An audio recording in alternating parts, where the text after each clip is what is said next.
Management of the physical environment in the classroom and gymnasium. It's not that different.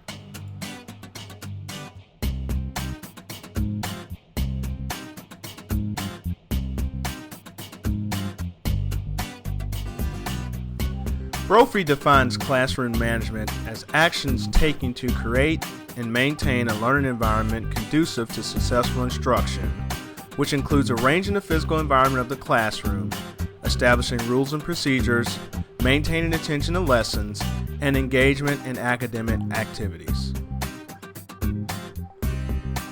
Although taking different forms, management in the classroom and gymnasium is quite similar. An essential component of both relates to the design of the physical environment. Creating a clean, comfortable, safe, and attractive setting allows for effective teaching to positively impact learning. A common assumption is that classroom teachers and gymnasium teachers must use different methods to design their learning environments.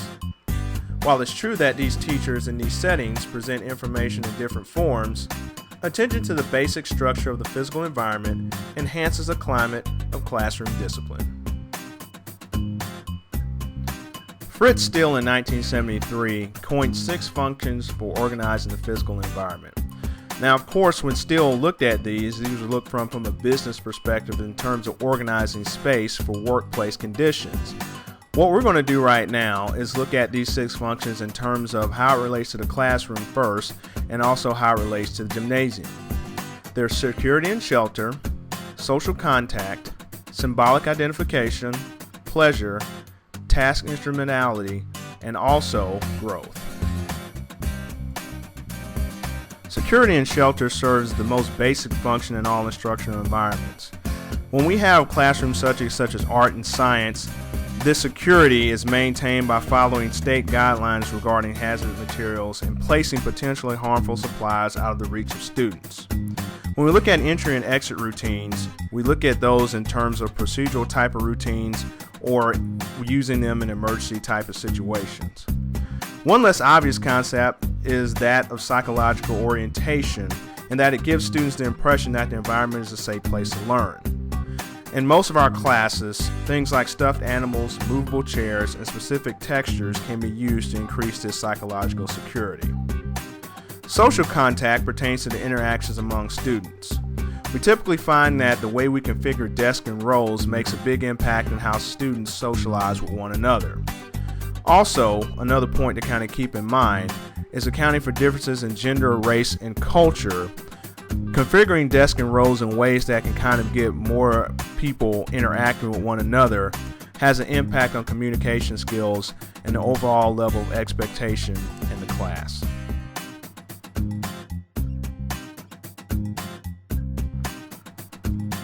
Symbolic identification is focused specifically on how the design of the physical environment fosters success for students.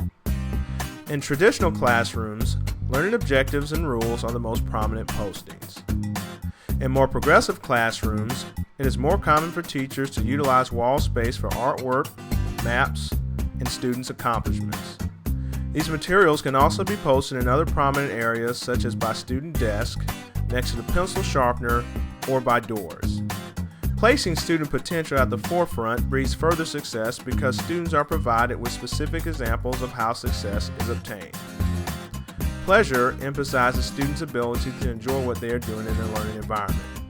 To preface pleasure, some teachers place objects such as couches, plants, and rugs in the classroom.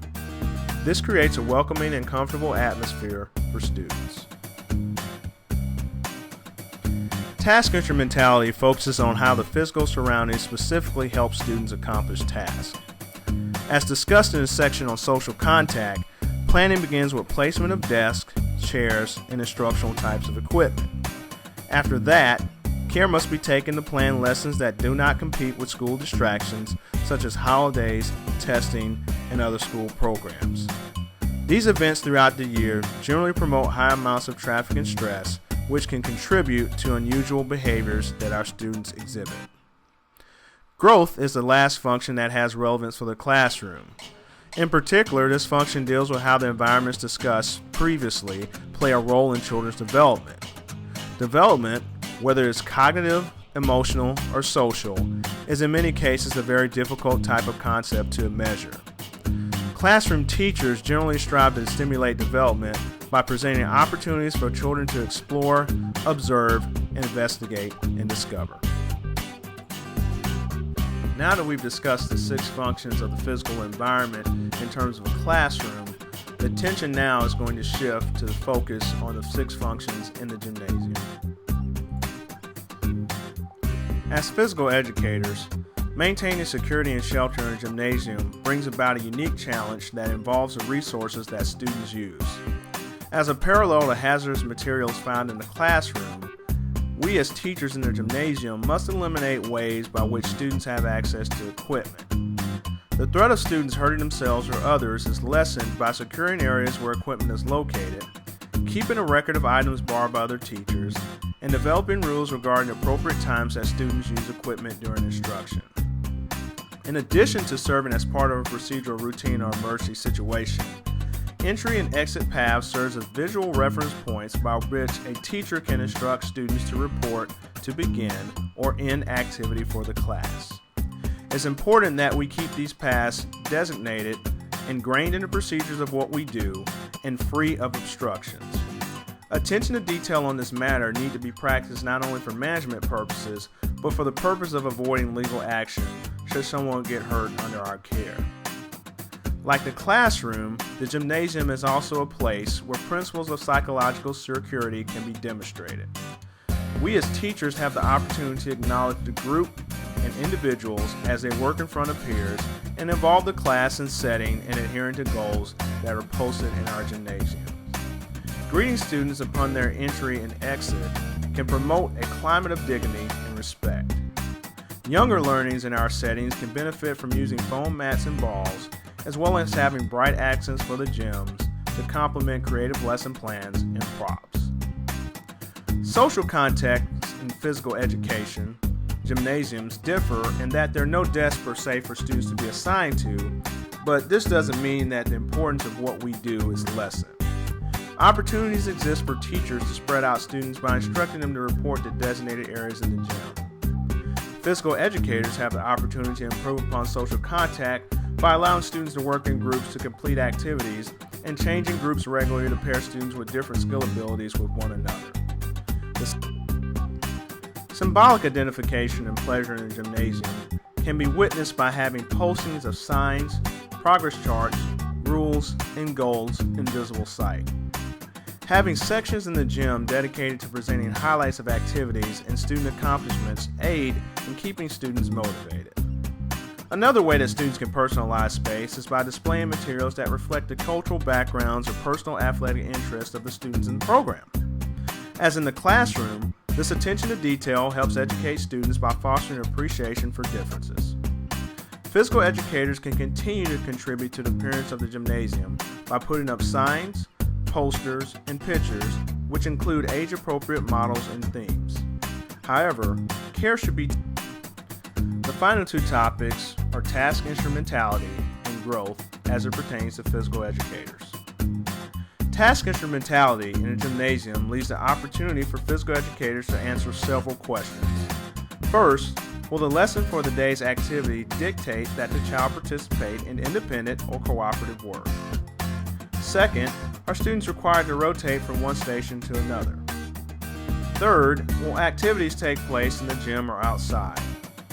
Also, is there enough equipment to successfully meet learning goals and keep students on task? In the gym, consistent routines and procedures are equally as important. Ideally, participants in small group activities should have adequate room to decrease the possibility of distraction. As in the classroom, equipment that will be put into use for that day is placed in appropriate areas ahead of time. Also, as in the classroom, suitable activities are presented. Task instrumentality in the classroom should never involve an activity such as instructional dance to one group of students while others are working on striking skills. Growth is a final function that is relevant to the gymnasium and children's development, encompassing all the environments discussed earlier. Perhaps one of the most important things that physical educators can do is to make sure that lessons are creative and stimulating to the students. There are many avenues to help spice up the gymnasium by implementing interdisciplinary topics, cultural activities, and guest instructors. This focus on the curriculum outcome creates cognitive benefits in the physical education environment that creates a lasting impression. A final note for all of us as physical educators. Great teachers are committed and have the power to shape their learning environment.